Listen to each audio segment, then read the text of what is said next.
الله مو پوی کو دا مسأله که افغانستان کې حل شوله ډېر مشکلات حل کیږي. دی چې دلته کینی نو بیا وی د دنیا غیر مقلدین علما داسې دي. بیخي طالبانو دنیا کې نن بیخي غیر مقلدین علما ډېر کم دي.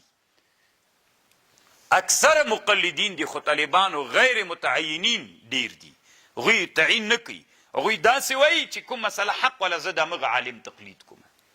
من خپلم طالبانو دا مونږ څه د طالبانو مونږ خپلم تقلید نه کوو د امام ابو حنیفه. تاسو چې وړه دوره کړې وي نو په وړه دوره کې مونږ چې کله معاملات وایو ډېرې فتواوې طالبانو د صاحبینو په مذهب باندې دي که نه.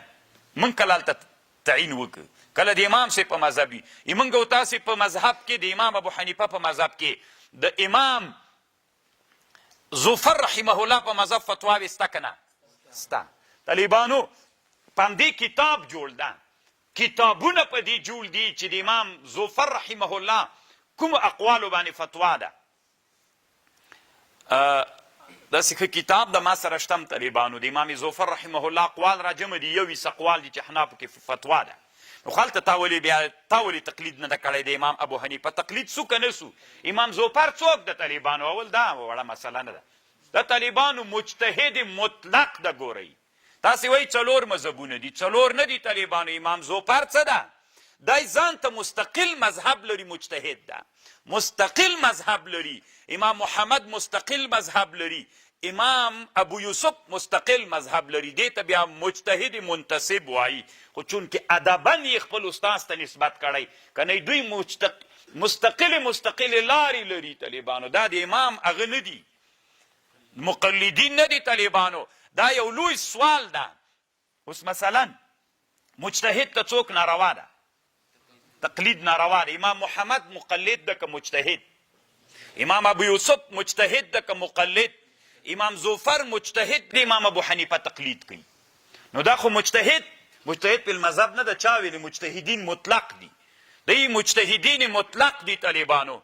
د امام ظفر سے په مناقبو کې امام زاهد کوثري یو کتاب جوړ کړی ده. هلته په دې بحث کړی چې امام ظفر مجتهد مطلق ده طالبانو.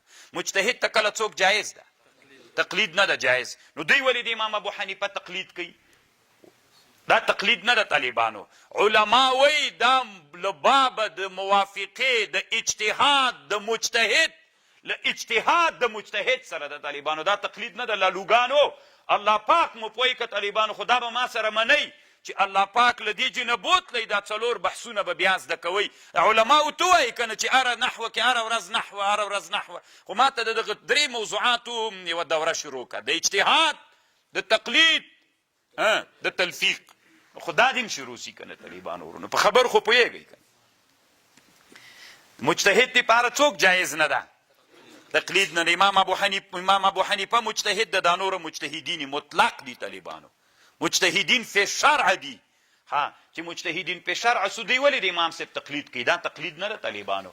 دا له بابه د بعضې مسلو کې چې هغه راغلی د دغوی موافقه راغلی. دا له بابه د موافقې د اجتهاد د مجتهد له اجتهاد د مجتهد سره ده. امام ابو یوه مسله پیښه سوله په دې کې طالبانو امام ابو حنیفه اجتهاد وکړي دا حکم ده. امام ظفر اجتهاد وکړي هغه ویلې داسې حکم ده. نو موافقت د اجتهادینو راغله طالبانو. دې ته څوک نه وي، تقلید نه وي. تاسو طالبانو ورونو چې مجتهد ته یو حق معلوم سو دی به په خپل اجتهاد باندې عمل کوي که تقلید به کوي؟ دته تقلید بیخي ناروا ده. تاسې د اصول فقه کتابونه وګورئ طالبان. نو الله عز وجل مو پوی کستی بیا ډیر سړی متشدد کیږي نه. په طالبانو د اسلامي امت کې د نورو مذاهب او علماو سره سړی بیا د اخوت ملګرتیا کوي. اوس خو تا داسې فکر کړی ده ته په یو سنګر کې ناست هغه بل چې دا وغږي سر راپورته کړي له دې جنه ډس پې وروکړي. داسې خبر نه ده طالبانو. هم د الله د دین خلک دي. هغه هم څه واړه علما نه دي طالبانو. عمره لوی امام شافعي صاحب څه وړکی سړی د طالبانو. امام رازي رحمه الله غوندې سړی چې د تقلید کوي څه وړه خبر ده طالبانو. والله مو پوی که طالبانو ابن الهمام په فتح القدیر کې لیکي ټولې خبرې که زه تاسې ته کوم وایي مه یې ورته کوه پیږي نه که ورته کوي دا ولات سړی څنګه وکړي. طالبانو دا اوس یو تقلید د طالبانو یو تعلیق ده. ابن الهمام وایي تعلیق. اوس مثلا زه وایم زه حنفي یم،